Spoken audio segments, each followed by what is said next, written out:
احباب گرامی، ہم سب کی انتہائی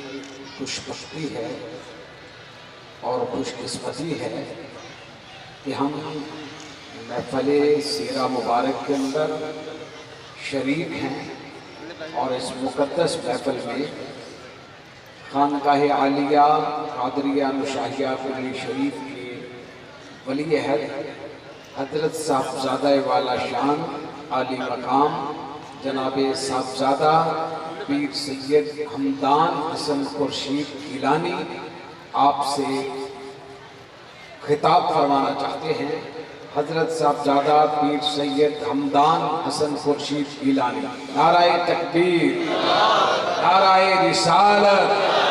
نعرہ حیدری، خانقاہ عالیہ کلی شریف،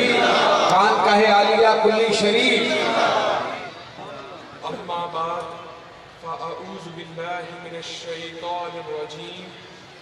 بسم اللہ الرحمن الرحیم۔ صدر مجلس،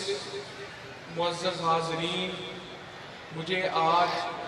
جس موضوع پر اظہار خیال کرنا ہے وہ ہے شان اولیاء۔ مکرم سامعین، اللہ تعالیٰ نے انسان کو صراط مستقیم کی راہ دکھانے اور خیر و شر کا فرق سمجھانے کے لیے انبیاء کرام کو مبعوث فرمایا۔ اس ربانی رشد و ہدایت کے سلسلے کو ہمارے آقا و مولا تاجدار ختم نبوت حضرت محمد مصطفیٰ پر ختم فرمایا۔ اس کے بعد قیامت تک مخلوق خدا کی رہنمائی کا فریضہ اہل اللہ کے ذمہ ٹھہرا۔ حاضر محترم، جب ہم آخری کتاب لا ریب کا مطالعہ کرتے ہیں تو ہمیں اللہ عز و جل کے برگزیدہ بندوں کی فضائل اور ان کے مناقب جا بجا روح کو معطر کرتے ہوئے نظر آتے ہیں۔ اسی طرح اللہ تعالیٰ نے سورہ یونس کی آیت نمبر 62 میں ولی کی شان کو باکمال انداز میں کچھ یوں بیان فرمایا کہ الا ان اولیاء اللہ لا خوف علیہم ولا هم يحزنون الذین آمنوا وقانوا يتقون لهم البشرى في الحیاة الدنیا وفي الآخرة لا تبدیل لکلمات اللہ ذلك هو الفوز العظیم۔ خبردار، بے شک اللہ تعالیٰ کے ولیوں پر نہ کچھ خوف ہے اور نہ وہ غمگین ہوں گے۔ وہ ایسے لوگ ہیں جو ایمان لائے، تقوی شعار رہے، ان کے لیے دنیا کی زندگی میں بھی بشارت ہے اور آخرت کی زندگی میں بھی، اور اللہ کے فرمان بدلہ نہیں کرتے۔ ان آیات میں اللہ رب العزت نے روز آخرت اولیاء اللہ پر نہ کچھ خوف ہوگا اور نہ وہ غمگین ہوں گے اس کی تائید فرمائی۔ ان کی صفات خود رب کائنات میں ذکر فرمائی۔ وہ بندگان خدا ہر لمحہ اپنے رب العالمین پر ایمان لانے والے اور ڈرنے والے ہوں گے۔ پھر نتیجتاً انہی کے لیے فرمایا کہ دونوں جہانوں میں ان کی عزت و مقبولیت کی بشارت ہے اور اللہ کے فرمان بدلہ نہیں کرتے، اور یہی وہ عظیم کامیابی ہے۔ پھر اللہ تعالیٰ نے نبی کریم کو نیک لوگوں اور اللہ کے ذکر کرنے والوں کی صحبت اختیار کرنے کا حکم فرمایا۔ سورہ الکہف کی آیت نمبر 28 میں ارشاد ہے وَاصْبِرْ نَفْسَكَ مَعَ الَّذِينَ يَدْعُونَ رَبَّهُمْ،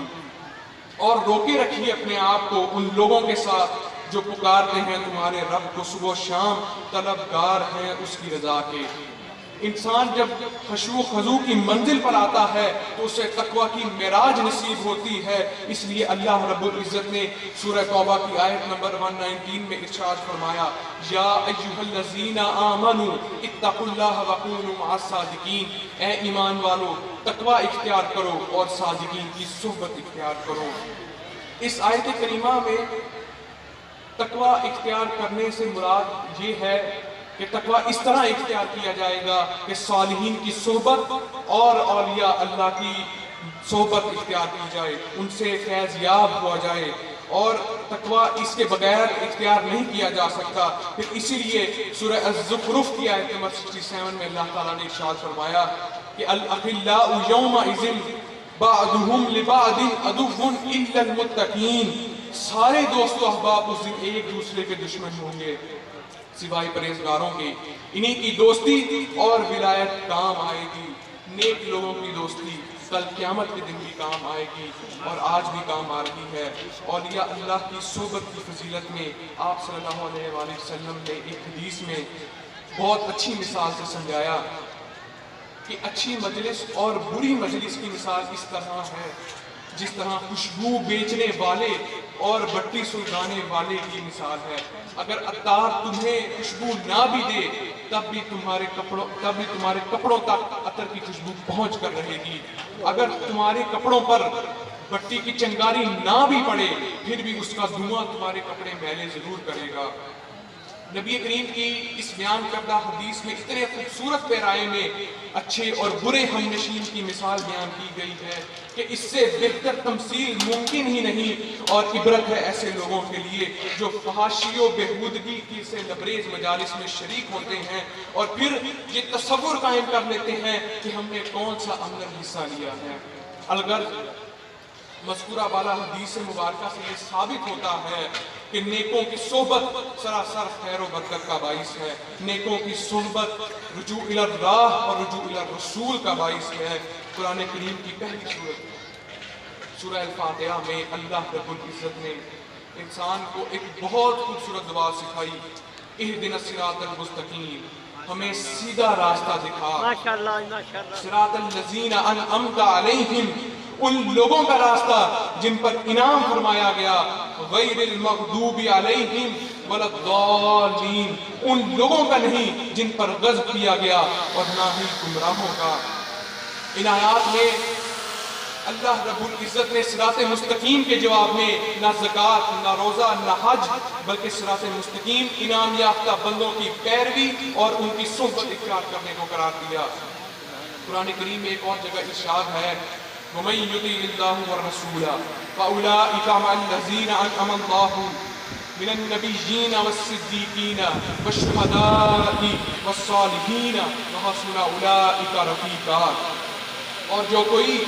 اللہ اور اس کے رسول کی اطاعت کرے تو یہی لوگ روز قیامت ان ہستیوں کے ساتھ ہوں گے جو کہ انبیاء، صدیقین، شہداء اور صالحین ہیں، اور یہ بہت اچھے ساتھی ہیں۔ اس آیت میں انعام یافتگان بندوں کا ذکر ہوا جن میں انبیاء، صدیقین، شہداء اور صالحین ہیں، اور ان کی سنگت و صحبت کو اچھی ساتھ سے تعبیر کیا گیا۔ ان دلائل سے یہ بات واضح ہو جاتی ہے کہ اولیاء اللہ سے فیض پانا، ان سے اکتساب فیض حاصل کرنا منشاء خداوندی کے مطابق ہے۔ شاید ایک حقیق کہا کہ یک زمانہ صحبت با اولیاء، یک زمانہ صحبت با اولیاء بہتر از 100 سال اطاعت بے ریا۔ جہاں ایک مثال سے شان اولیاء کو مزید واضح کرتا ہوں، شیخ سعدی نے اپنی مشہور زمانہ کتاب گلستان سعدی کے دیباچے میں لکھتے ہیں کہ میں ایک دن حمام میں میرے دوست نے مجھے ایک مٹی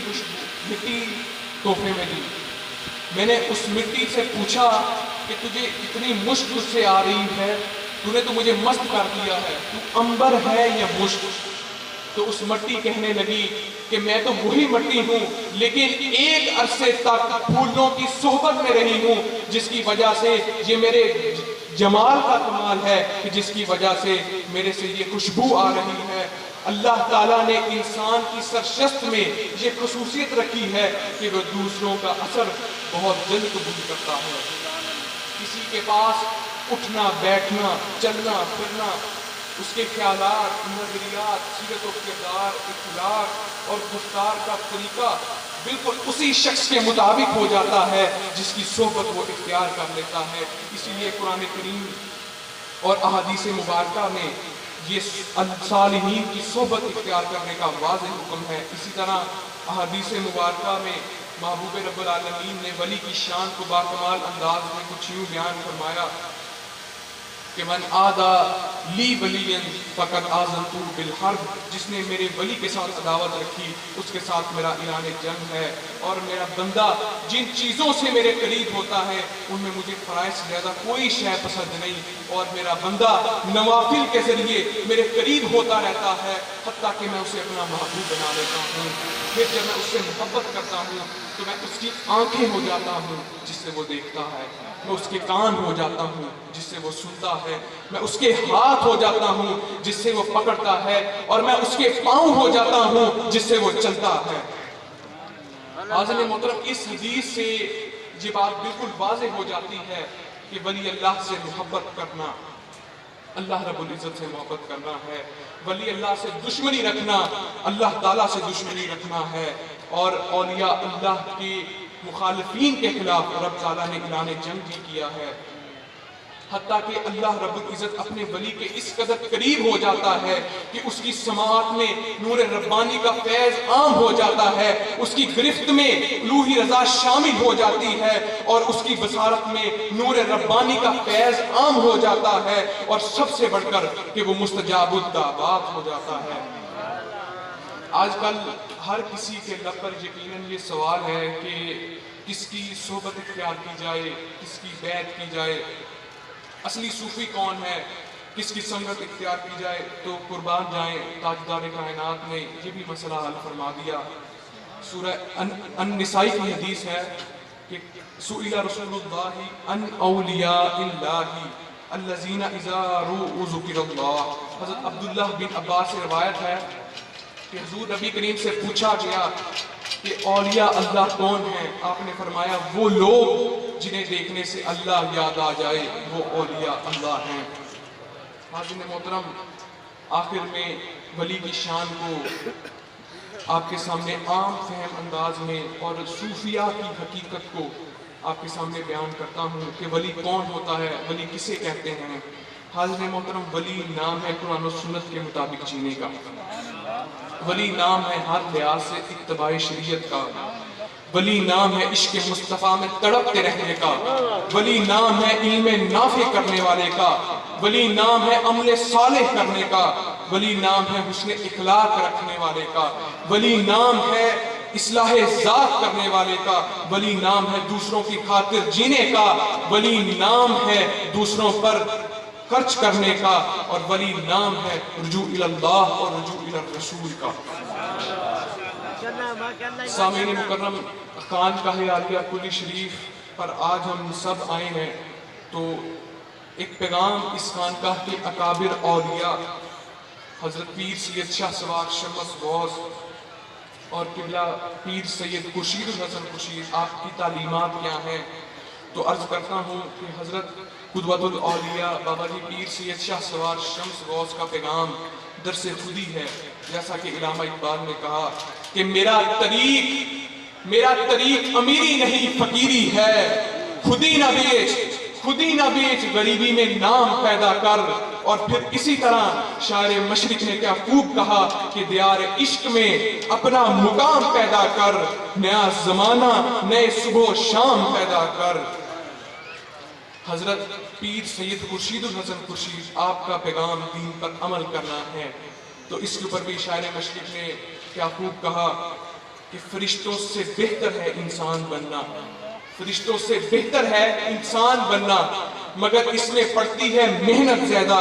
عمل سے زندگی بنتی ہے، جنت بھی جہنم بھی یہ خاکی اپنی فطرت میں نہ نوری ہے نہ ناری ہے۔ اور پیر سید اظہر الحسن گیلانی، آپ کا پیغام ہے امن کا پرچم لے کر اٹھو، ہر انسان سے پیار کرو، امن کا پرچم لے کر اٹھو، ہر انسان سے پیار کرو، اپنا تو منشور ہے جالب، سارے جہاں سے پیار کرو۔ آخر میں تمام سنیان طریقت کا شکر گزار ہوں جو آج اس عرس مبارک کی سالانہ تقریبات میں تشریف لائے۔ آپ کی اللہ تعالیٰ ان بزرگوں کا سایہ آپ پر تعداد سلامت رکھے اور نیک جیت جائے، خواہشات کو قبول و منظور فرمائے، آمین و آمین۔